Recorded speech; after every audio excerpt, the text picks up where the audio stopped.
walikaa mlima Sinai miezi 11 na siku 10. Wako mlima Sinai. Toka kitabu cha Kutoka sura ya 19 wameingia mlima Sinai. Wamekuja kutoka kitabu cha Hesabu sura ya 10 na mstari wa 11 ndio wanatoka. Kwa hiyo Kutoka 19 mpaka 40 imefanyika wapi? Mlima Sinai. Kitabu chote cha Mambo ya Walawi kimetokea mlima Sinai, na sura 10 za kitabu cha Hesabu zimefanyika mlima Sinai. Moja, wamekuwa organized wakawa taifa. Cha pili, Mungu akawatengenezea mfumo wa ibada ya pamoja, akaondoa mfumo wa ibada ya kile altars, zikaondoka, ikaja nini? Congregational worship. Tatu, kilichofanyika, akamwagiza Musa watengeneze hema ya kukutania. Wanapoingia miaka 40 jangwani 1405 wanaingia wapi? Wanaingia Israel. Kwa miaka 25 ya kwanza wamekaa chini ya Joshua. Baada ya Joshua kufa, kikaja kipindi cha Waamuzi miaka 325.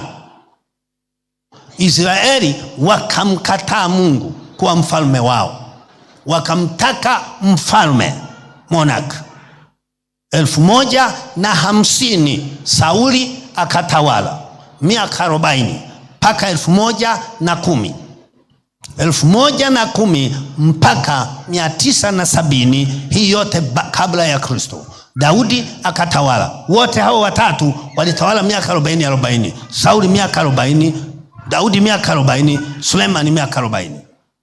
Daudi mwaka wa 1000 pale akaifanya Israel, Yerusalemu, kuwa ndio mji mkuu wa Israel mwaka wa 1000 kabla ya Kristo. Na baada ya hapo, kabla hajafa, akamuomba Mungu amruhusu ajenge hekalu badala ya hema. Kwa hiyo Mungu akamruhusu Daudi, lakini akamwambia, wewe hutajenga, mwanao Sulemani ndiye atakayejenga. Daudi alichofanya, alichora ramani kama Mungu alivyomwelekeza, na akakusanya vifaa vyote akaviweka pale. Alipokufa akamwambia, mwanangu, jenga hekalu. Sulemani anapoingia kwenye utawala mwaka wa 970 mpaka 930, miaka 7 ya kwanza ndipo akajenga hekalu la Sulemani. Linaitwa la Sulemani, haliitwi la Daudi, kwa sababu alijenga Sulemani na alichukua miaka 7 kulijenga. Hekalu hili likakaa toka Sulemani, likakaa mpaka mwaka wa 586 kabla ya Yesu. Miaka karibu 300 na kidogo, ndipo Israeli walipomwachi Mungu, ndipo likaja likabomolewa na Nebukadneza. Nisikilize sana. Mwaka wa 586 ni mwaka nyeti sana katika historia ya Israel, kwa sababu mwaka huo wa 586 kabla Yesu hajazaliwa, Nebukadneza Mkaldayo anapolibomoa hekalu, mambo yafuatayo yalitendeka. Kwanza, hekalu lote lilibomolewa kabisa. Kabisa. Cha pili, sanduku la agano lilipotea mwaka ule, mpaka leo halijulikani lilikokwenda.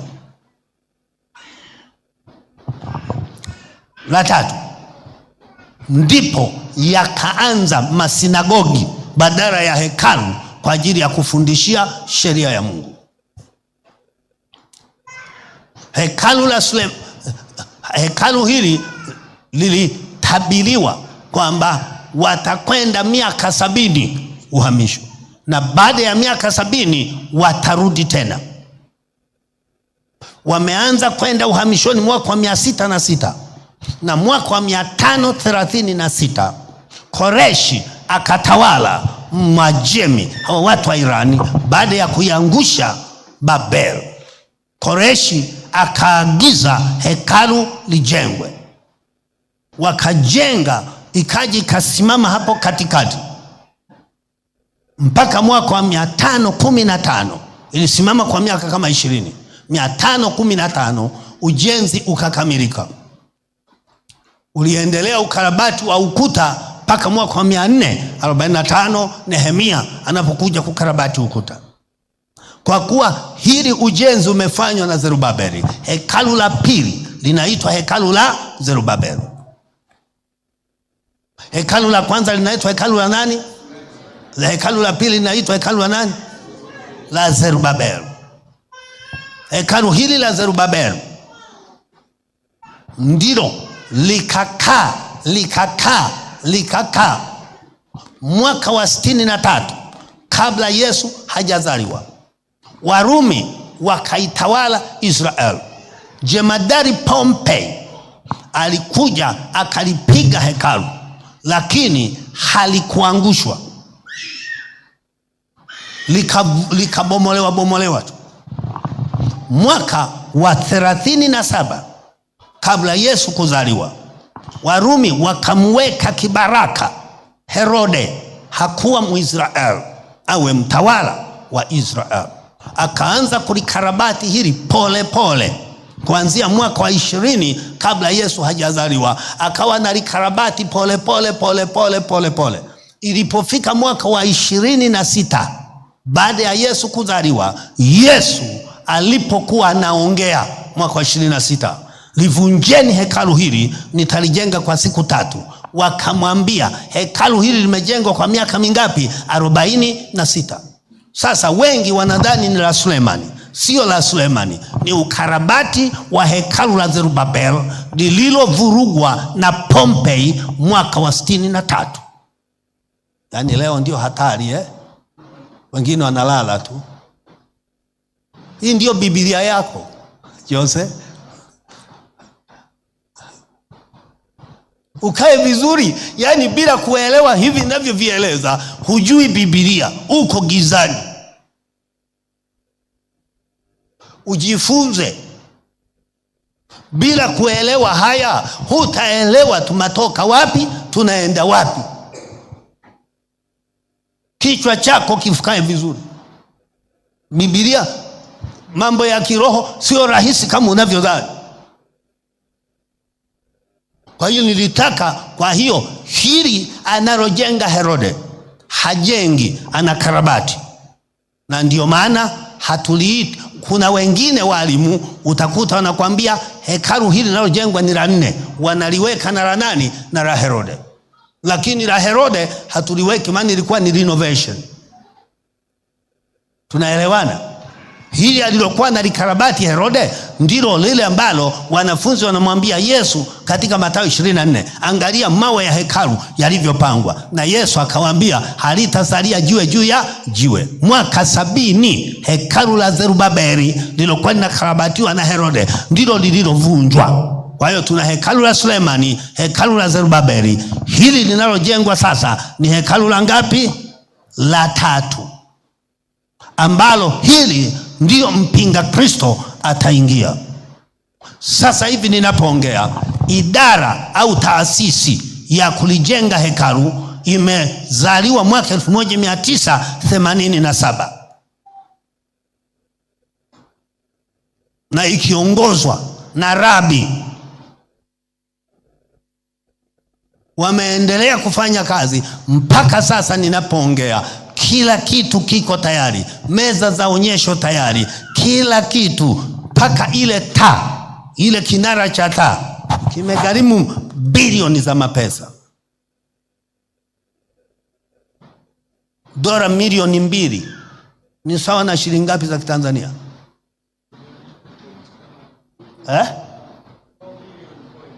4 billion point. Sasa kale ka kinara ni dola milioni 2. Ile dhahabu kalionayo ni milioni 2 US dollars. Kwa ni bilioni ngapi? Umeelewa? siku kama kuna unywele mwekundu, mweupe au wa tofauti, anakaguliwa, umeelewa, na amepatikana ng'ombe mwekundu. Huyu ng'ombe mwekundu ndio anayechinjwa, majivu yake ndio yanayotumika kufanya kuconsecrate ujenzi wa hekalu. Kwa hiyo ng'ombe mwekundu yupo na kila kitu kipo. Mjadala mkubwa ambao upo ni mmoja tu, lingeshaanza kujengwa pale ambapo kanisa na hekalu linatakiwa liwe, ndipo pia msikiti mkuu upo pale. Kwa hiyo mjadala huo ni mgumu, lakini Mungu akisha kuwepo kazini hakuna shida. Na kuna mambo mengine Yared Krishna sasa ameweza kuwaketisha wote. Hata hivyo sasa hivi Waislamu, Wakristo na dini ya Kiyahudi wana dini moja, Krislam, na wanakaa pamoja, na kama wanakaa pamoja wanasali pamoja, nadhani mambo yanaendelea kuwa mepesi, na saa ya Mungu ikifika hakuna kizuizi. Kulikuwa na mjadala hapo nyuma location hasa ni nini, lakini baada ya kwenda kuchimbua wakagundua kile kisima cha Siloamu, maana kilikuwa hekaluni pale. Wamekuja kugundua location, sasa hawana wasiwasi na location ya kuweka hekalu. Muda wa Mungu kufika sasa, hekalu la Sulemani hili la tatu linaweza likajengwa muda mfupi kabla ya kanisa kunyakuliwa, au immediately baada ya kanisa kunyakuliwa. Maana miaka 7 itakuwa ya amani kati ya mpinga Kristo na Israeli. Kwa hiyo wakati wa amani wanaweza kujenga, au kabla ya kunyakuliwa au baada, we don't know that. Hii ina maana kwamba sasa muda wa kanisa kuondoka uko karibu kuliko tunavyoweza kueleza. Maandalizi ya vita ya Gogu na Magogu, maandalizi ya vita ya mataifa ya mashariki kuja kuipiga Israel, hilo ni jambo jingine zito sana ambalo tunapaswa kulielewa. Ezekiel 38 hadi 39, dalili zake ni kubwa. Harufu ya vita kuu ya dunia ya tatu ni kubwa. Mazingira yanaonyesha hali ni ngumu sana. Uwezekano wa Urusi, Gogu na watu wake kuja kuivamia Israel ni mkubwa. Kwa hiyo dalili ya vita na msukosuko ni kubwa. Hata hivyo, unabii ambao unaendana na tukio hili umetimia. Unabii huo ni kukauka kwa mto Frati.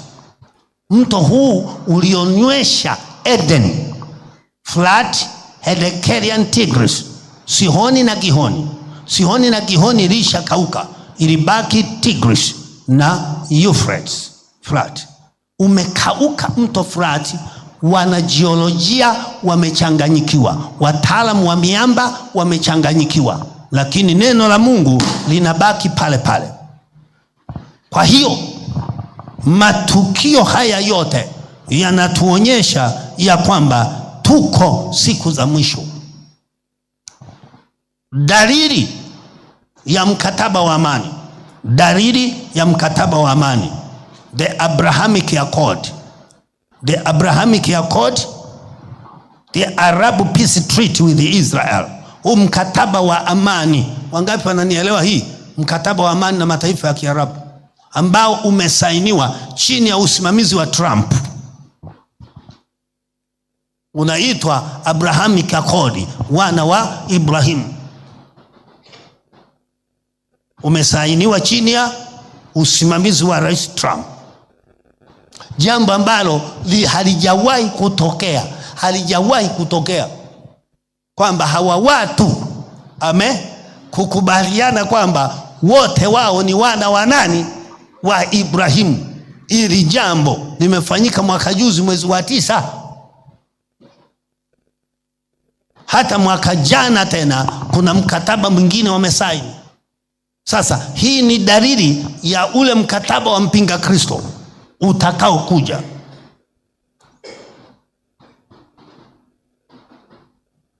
Kwa nini nawaletea somo hili? Nawaletea somo hili ili niwaambie hivi, PCC tumezaliwa kwa kazi moja, kupiga tarumbeta kwamba Yesu anarudi. Hatujui tutaishi miaka mingapi, lakini kwa hali ilivyo, tuko dakika ya mwisho, tuko mwishoni. Yesu anaweza karudi wakati wote. Narudia tena, tuko mwishoni mwa siku za mwisho. Sijaongea juu ya maandalizi ya serikali moja ya ulimwengu. Sijaongea juu ya maandalizi ya kutokuuza wala kununua. Nilidokeza jana juu ya electronic currency. Watu hawatatembea na hela sasa, hela zote itakuwa mtandaoni, ili hakuna kuuza wala kununua itendeke. Warabuni wameanza hiyo, China pia wameanza kwa nguvu sana, na sehemu kadha wa kadha.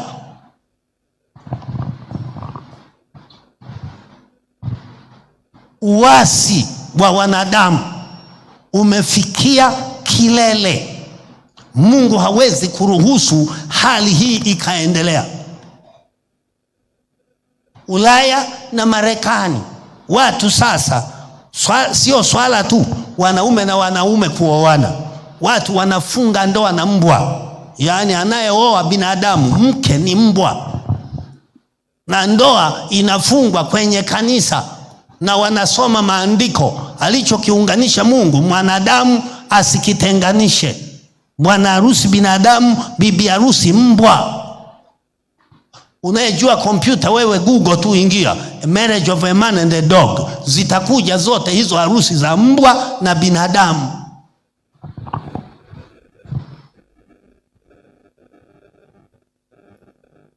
Uharibifu ni mwingi. Sijaongea yale Yesu alisema juu ya kanisa kupoteza upendo, juu ya kufa kwa kanisa. Hali ni mbaya. Mwaka gani ule mashoga walipokuwa wanafanya sherehe ya mashoga wote duniani pale Canada, mama akanipigia simu, nikamwambia nendeni mkaone yanayoendelea. Bendera zote za dunia zilikuwepo, lakini malkia wa mashoga ambaye ni mwanamke mwanaume aliyebadilishwa kabisa, paka na sauti na kila kitu, wamemwingiza theater. Unajua anaweza kukuingiza theater mwanaume, wakakubadilisha viungo ukatoka mwanamke. Wanapandikizia na viungo. Watu wameharibika kibaya sana. Kilichosikitisha ni kwamba iliyomtangulia malkia wa mashoga ni kwaya ya kanisa, ndio iko mbele inaimba kutangulia yale maandamano ya mashoga. Sijajua kama nyewe wanangu mnanielewa haya. Msipoelewa hii, hutaelewa tuko wapi, tunakwenda wapi. Msikae tu kwenye dini kama mmekaa kwenye dini zenu ambazo mlitoka bila kuokoka. Huku nakuja, tunataka uelewe tumetoka wapi, tuko wapi na tunaenda wapi. Na kubwa nataka uelewe, tuko siku za mwisho. Yesu anarudi, Yesu anarudi, Yesu anarudi, Yesu anarudi, Yesu anarudi, Yesu anarudi. Hatuna muda. Naomba mshituke nyie watu. Kitu kinaniumiza mimi na mke wangu, watu leo hawashituki, hawaelewi. Naomba mshituke. Nakwambia Yesu alisema siku hizi zitakuwa sawa na za Nuhu. Watu walikuwa wanakula na kunywa na kulewa. Siku ile Nuhu aliingia katika safina, hawakujua. Achilia mbali ishara katika anga. Kama nikiwauliza watu wa miaka 40 hapa, kuna sayari ngapi? Eti kuna sayari ngapi? Ngapi? Wewe ulifundishwa ngapi? sayari 10. Wewe ulifundishwa ngapi? 9. Wewe ulifundishwa ngapi? Wengi 9, si ndio? Lakini miaka sasa zaidi ya 5, sayari ile ya mwisho Pluto imenyauka, imepoteza sifa ya sayari. Ukiwauliza watoto wanakuambia sayari ni 8, na vitabu vya sasa ni sayari ziko ngapi? 8. Hiyo ni ishara angani. Bado kuna ishara nyingine hapo juu kabisa. Kuna utando wa hewa inaitwa ozone, ambayo kazi yake ni kuzuia mionzi ya jua ile mibaya isifike duniani. Ilishatoboka, wamejaribu kuziba, haizibiki. Hizo ni ishara katika anga. Bado ishara katika bahari. Mpaka sasa tunapoongea kuna kitu cha ajabu. Mnaelewa? Wangapi mmesoma na kuona kwamba baada ya muda bara la Afrika linakwenda kupasuka? Mabara mawili. Nani amesoma? Kwa hiyo East Africa yote inakwenda kupasuka. Hapo katikati inazaliwa bahari nyingine. Na hatuelewi sasa inapopasua hiyo bahari kama tutakuwa salama.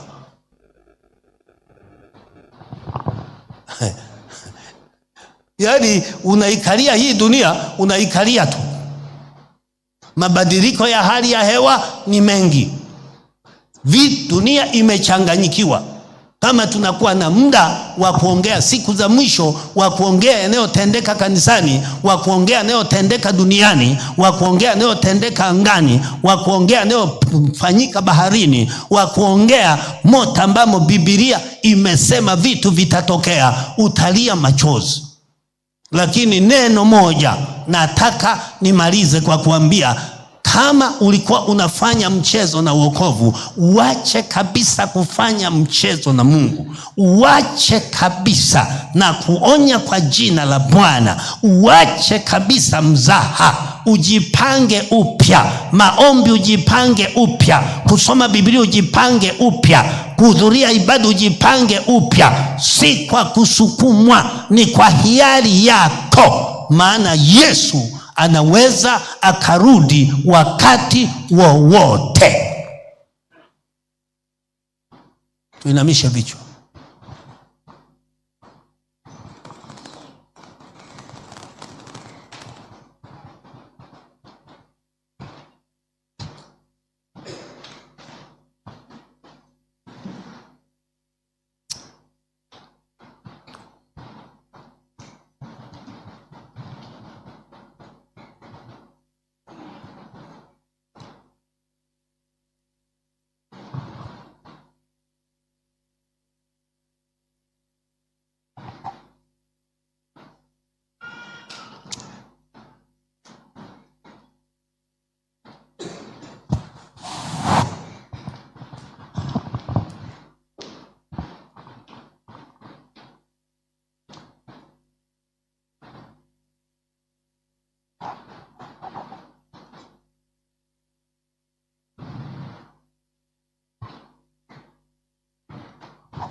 Bwana wangu Yesu,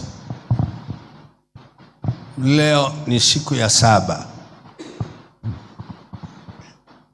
Na hii ni ibada ya jioni ya mwisho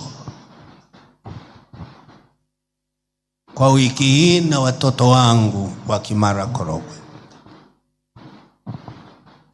Nimesema nao kama baba kwa taratibu, nimesema nao mengi kwa habari ya kanisa letu. Nimesema nao mengi kwa habari ya imani. Nimesema nao mengi kwa habari ya misingi ya imani na viwango vya kanisa. Nimegusia historia ya tulikotoka. Nimegusa maeneo mengi ya maisha ya kila siku, namna ambavyo aliye na Mungu anatakiwa kuishi. Nimeongea habari za roho wako. na namna ambavyo watu wanaweza kumkufuru Roho na kumhuzunisha. Mungu, kwa neema ulionipa katika siku za mwisho, nimejitahidi kusema yote ulionijalia kusema, lakini bado sina uwezo wa kutawala mioyo ya watu. Wewe ndiye unayejua mioyo, wewe ndiye unayejua fikra. Maana hata Yesu alipokuwa anaongea, kuna watu walifikiri tofauti, kuna watu waliwaza tofauti, lakini Bwana uliwaonya sana, ukasema, je, mwana wa Adamu atakapokuja duniani ataikuta imani? Ataikuta imani? Mungu wangu na Baba yangu, umeniokoa nikiwa kijana na sasa ni mzee, na ninajua ya kwamba nilikotoka ni mbali na ninakokwenda ni karibu. Mwokozi wangu, kabla ya saa ya kuondoka kuja kwako, ninaomba nisaidie yale yaliyosalia katika kusudi lako niamalize. Nisaidie Yesu, nisaidie Yesu, nisaidie Yesu. Nisidaiwe damu ya Mtanzania. Nisaidie Yesu, nisidaiwe damu ya Mwafrika. Nasimama mbele zako, sijajuia kusema lile ulilonipa kusema na watoto hawa. Najua Baba, wewe ndiwe mwalimu wa kweli, unayeweza kuwasikizisha watu wako hata ambayo taaluma haiwezi. Baba, jioni ya leo ulinisukuma niongee juu ya taifa lako la Israeli, mbali uliliweka kupitia taifa hilo Mwokozi akazaliwa, akaja kwetu, akahubiri amani kwa wote walio karibu na hata walio mbali, akahubiri toba na wengi wakamkusanyikia, lakini wakamkataa, wakamsulubisha yule mkuu wa uzima, wakamuua Mwokozi wangu, wakamuua Yesu wangu, wakamuua Yesu, wakamuua. Kama walikukataa wewe Baba, mimi ni nani? Kama walikukataa wewe Yesu, watumishi wako ni nani? Jesus!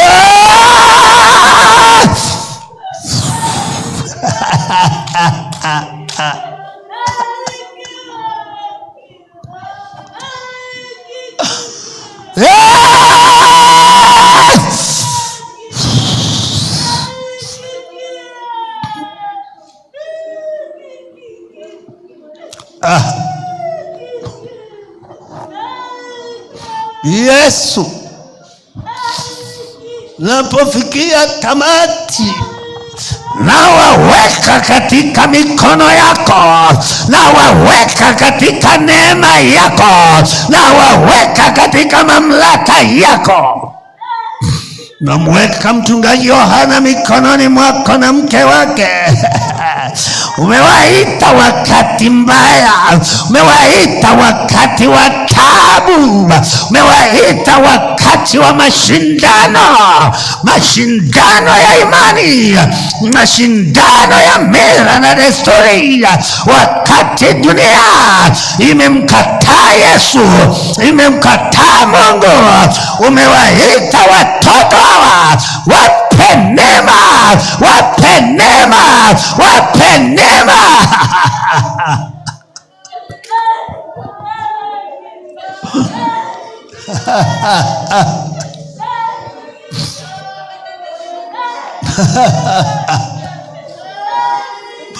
Watoto hao uliowaokoa hapa Kimara Korogwe, umewatoa wengine mbali. Ninawaweka katika neema yako, walinde na wewe, watunze na wewe, wahifadhiwe na wewe.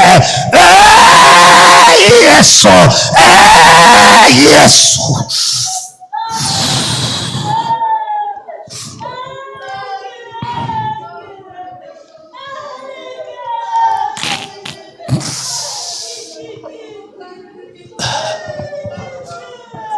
Nasikia maumivu sana.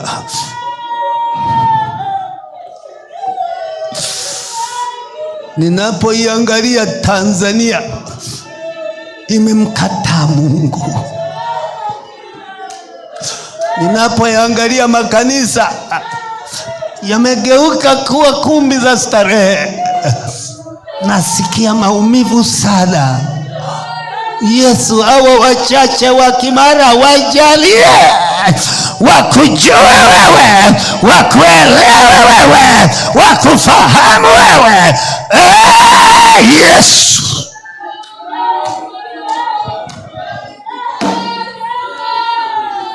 Mungu wa kanisa,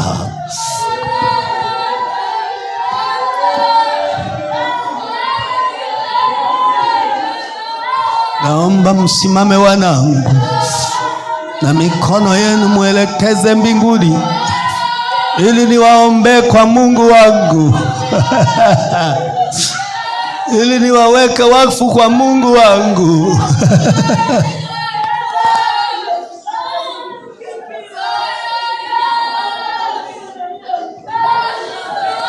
Inueni mikono yenu.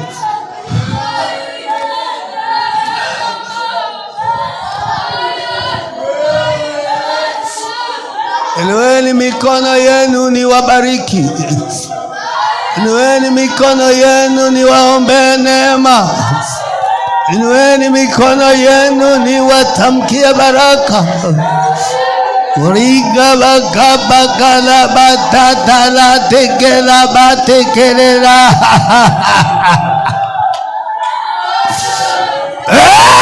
Yesu, nakuomba hawa wote ambao wamekuwa wakinisikiliza kuanzia siku ya kwanza mpaka dakika hii, uwasaidie.